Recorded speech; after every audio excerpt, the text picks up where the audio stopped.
live.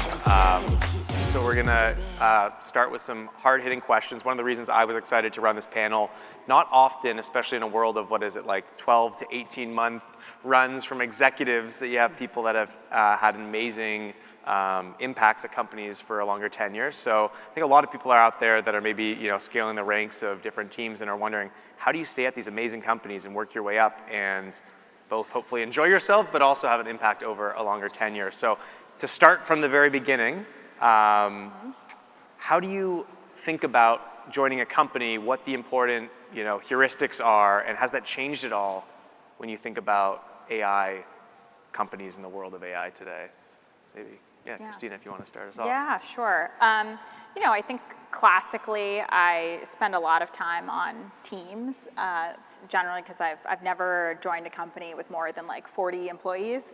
So if you think about companies at that stage, there's not a whole lot there, to really be thinking about other than the team, particularly the founders and the leadership team. So generally, I spend a lot of time thinking about, is this like a team that's really ambitious? Do I feel like they want to kind of carry on with this company as a really independent business for a long period of time? Are they long-term thinkers?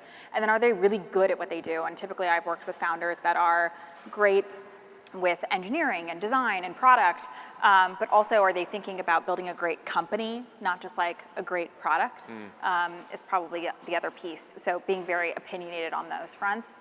And then second, like big market or very fast growing market matters a lot. You can have some great founders who are interested in tackling like a good challenge, but it just happens to be in a market that's like not that big. So you put a lot of energy and effort into what will be like a smaller outcome. And I think that's fine for a lot of people, but I think I really like to work on tools and products that can impact like a large variety of like companies and startups and enterprises. And I think that's personally the most exciting thing to me. So looking at companies that can attack markets that are quite large. And then, lastly, I would say product is in there. I say lastly because product can really change a lot. But I would say broadly, I want to work on a product that has a lot of love from some customer base. That customer base can be really small, but there should be some customers who write into your customer support team and say, I never write into customer support teams, but I just want to say how much I love this product. And that's like the kind of love that has to exist around a product for me to want to work there.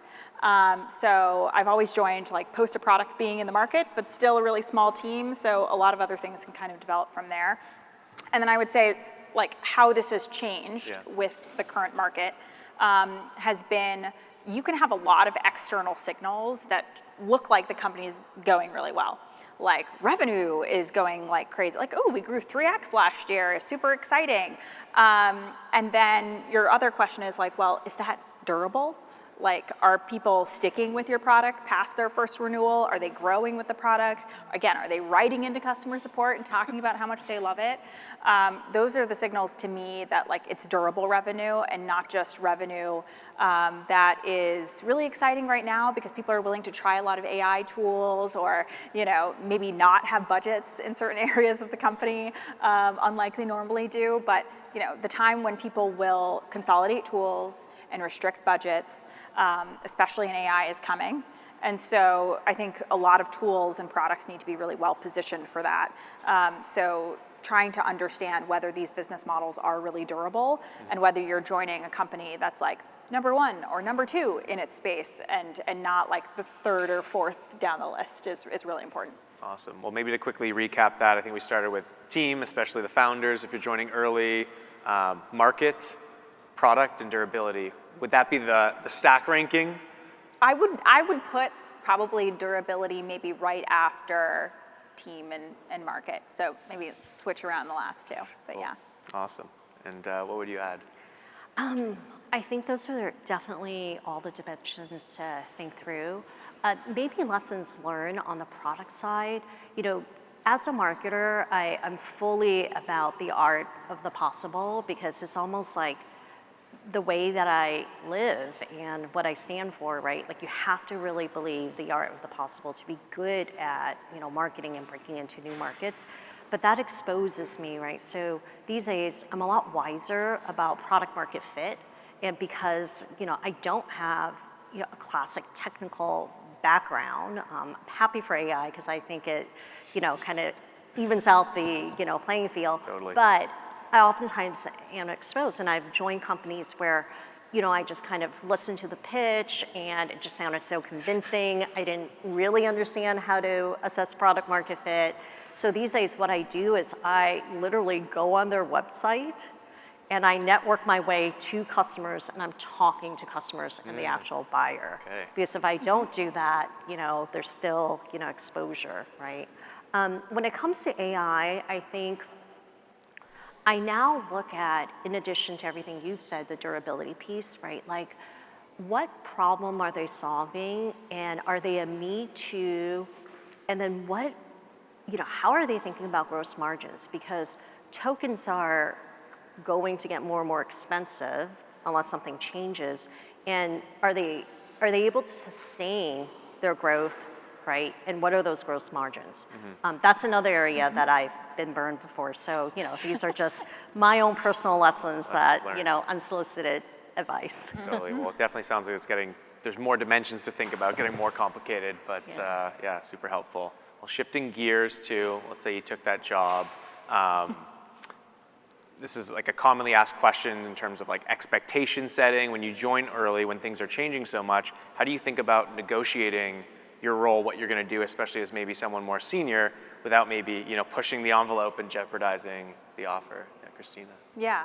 So when I was looking for my current opportunity about 3 years ago, I was meeting with a lot of different people, VCs, a bunch of different people in the space, people I'd worked with before, and they're like, what kind of role are you looking for? And I think it's kind of a mistake to be super prescriptive. Maybe if you've done the exact same thing your entire career, if you came up in product and you've only done product, and so you're like, well, I'm shooting for a chief product officer role, like maybe that will make sense. But I think for me, I've been kind of more of a generalist in my career, and so I was looking at it more like I want to lead a few different functions on the business side, most likely within a company. And that way it'll give me the kind of variety that I'm seeking in my new opportunity. But I didn't want to be super prescriptive as to what those functions would be. I've spent time in pretty much everything other than like engineering, even though I've managed engineers. So I think in a lot of ways, I look at it as like, what is the right fit for me at a certain company, and also what is the company needing at that particular point in time. So having initial conversations with like founders and company leaders and just asking them like, what are their problems? Like, where do they see gaps in leadership within the company? Where do they feel like they don't have coverage? Where do they feel like they don't know what great is? And so, for example, our founders, we had a sales leader on our team, and they were like, I've never managed anyone in sales before, so I don't know if our sales leader is doing a great job or not. And I appreciated that level of honesty, right? So in a lot of ways, he was looking for someone that he could trust, that could measure whether that function was performing well. And so when I originally joined the company, I started out with sales, marketing, and operations. And it was very much like start with those 3 tiny functions that don't really matter, insignificant departments, meaningless functions.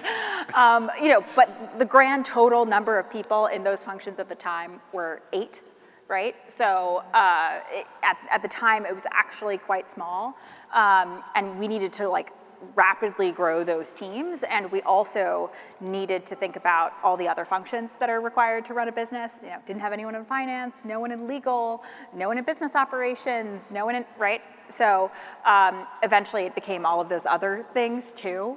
But I think if I had come in like guns a-blazing, I need to own every single all of that, function. One, I probably would have set myself up for failure because I think it's hard to do all of those things well right away. And then 2, I think I wouldn't have necessarily had the trust with the company to kind of understand what we needed in those areas either. Awesome. Just a few things to do. And Katrina, anything that you'd add to that? Yeah, I mean, I think in particular, when it comes to being a head of marketing, You know, a lot of CEOs and founders have their view of what marketing is, and marketing isn't, you know, well defined generally, and it's a very constantly evolving discipline, if you will. So I think it is about educating when you are interviewing as well, so that, you know, if you come across like a founder or CEO that's like, oh wait, but I only want this little part about marketing or this one lever. What about the billboards? Yeah, what about the billboards? Can you do And, that? you know, there's, you know, a silver bullet, right? So it's really, you know, kind of testing that chemistry and their ability to be open to learning about your discipline, you know, and at the same time, be very willing to sign up for numbers and kind of show them what the success metrics are. And you're calibrating, this is what I call the, you know, in the courtship process, right? Like you kind of have to calibrate, you know, expectations, you know, with any manager, but with a founder CEO. So that's how I set expectations and kind of tease out where you might not be aligned and use the interview process to drive that alignment. Yeah. I really like that just because I think in a lot of ways, like marketing to me is like the most difficult leadership role and the shortest tenured of all of them. Like maybe you get a year out of a VP of marketing or after a CMO. And in a lot of ways, that's because there are like 7 different disciplines all packed into one, right? And everyone has their favorite. Oh yeah. So if you don't tease that out, they're like, that's the thing I... Is it field? Is it positioning? Is Exactly. Yeah. Exactly. Awesome. Well, I love this question too, answers, because I actually think it's really healthy for leadership roles, or any role, to have a little bit of friction in the interview process. And honestly, you probably shouldn't worry about it jeopardizing the offer to drive clarity and to negotiate these things. And I would definitely recommend, like I do this from the CEO perspective, but recommend candidates to drive a little, what's it like to work with someone when there's something that's not super clear? You know, do they freak out when you ask for something and try to teach them something? Are they open to that? Are they not? So I think it's like a learning experience through that process. So yeah, making sure you aren't afraid of working with the person hopefully you're going to work with for multiple years for asking for some, you know, clarity around the role. So awesome. Well, I think given the time, we're gonna skip this one and go to the real heart of a lot of the conversations here and a lot of these conferences, which is like, what is actually changed, you know, with these roles? And I think it's really the difference between like tactically doing stuff and the strategy, and especially for marketing, I think there's a higher expectation to do more. So I'm curious how that's shown up in your job. Yes. You know, you're certainly expected to move really fast, right? And I think maybe the gotcha is, unless you're born AI native, right, you do have, you know, existing debt of some sort, whether it's process or, you know, whatever else, right? So it's change management, it's AI transformation, it's bringing teams along, but it's been quite fun, you know, and I think, you know, we're all in tech for a reason, so I don't see a lot of pushback, right? But what ends up happening, I think, where rubber meets the road is you only have so much time during the day. And so, you know, I find that the teams and I are spending time running the business and then also improving the business. But we're excited about improving the business with AI. So we are kind of really grinding it out and doing long hours. But it's been incredible. You know, you gotta set the right expectations with board members, you know, with your peers, because they kind of want marketing to move even faster and do more with less with AI. So again, it's no different than the calibration you do in the interview process. You educate, you show, you give examples, you show success, right? And you educate through that one. Yeah, that's a good point. You need to make space for that, right? And if you bring in, I like your example of like starting AI native, well, do they have the people management and the process and like the company building stuff that we've talked about that's so important? How do you make that trade-off? So yeah, exactly. Yeah. I was listening to some podcasts recently that was like, you know, how this frontier lab, to be unnamed, you know, leads all of marketing with just one person. Oh yeah. And of course, like that gets sent around to me, and it's like, Same. why aren't we doing more? I got that too. And you're like, I know several people personally who are on that team. Like it's clearly literally And not and just one agency Wait, what's their work. product again? It's like, Agency work. And agency Yes, work. exactly. And they're using agencies to like run all of their out of home and do all of Yeah. their creative. And they're using, right, it's just like, it's insane.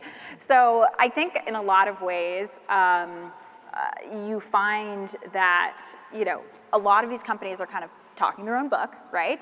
You can do Shocking. all of this just with AI. So sometimes I think giving the impression that you can do a lot more with a little. That said, I do think we are able to do a lot with a little. Yes. It just is, at a different level. And so when I think about the kinds of things we like to do, you look at other companies and you say, okay, they're generating all of these web pages with AI, and then I'm like, but have you read the web pages? Have you looked at them from the perspective of a customer?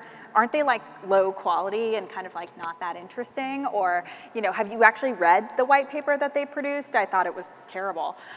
So, Or the Claude Codex. yes, exactly. It's like, oh well, we should be taking all of our customers through these custom decks, and then They'll look the someone same. tries to sell me something and takes me through a deck where our logo is incorrect and our other things are wrong, and I'm just like, what? It's just slop everywhere. And so my general opinion for these things is that I believe that I want to still produce really high quality work. And I think if that's the expectation that you have and that your founders and company leaders have, then you still need humans doing that work.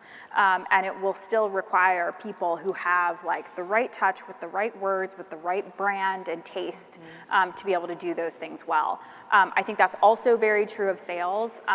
Maybe you can eliminate your SDRs or your BDRs or whatever people are saying these days, but there's nothing that replaces the true human conversations that happen in sales. And we sell to developers, and developers never want to talk to sales. And yet our salespeople do so incredibly well when they get on the phone or get in the room with a customer. And so a lot of those things really matter. So what I strive for is high quality and doing fewer things better. So even though the expectation is just to do more, I would say I'm more in the mode of prioritizing and saying we're not doing that, and because we're doing these other things that we really care about right now, and something is going to drop here if we add this little thing on, Yeah. right? So I think it's really about prioritizing and resourcing more than ever, even as you start to feel that people are moving faster. Totally, yeah, I love the point about taste matters more than ever in a world of more quantity. The quality is kind of the elevating bar. Well, I know that we started a bit early, so we're gonna wrap things up, but really appreciate the panel and thoughtfulness here. And yeah, thank you. Huge shout out to Trinity and everyone for putting on this amazing event. So. Get to the bag, you better get it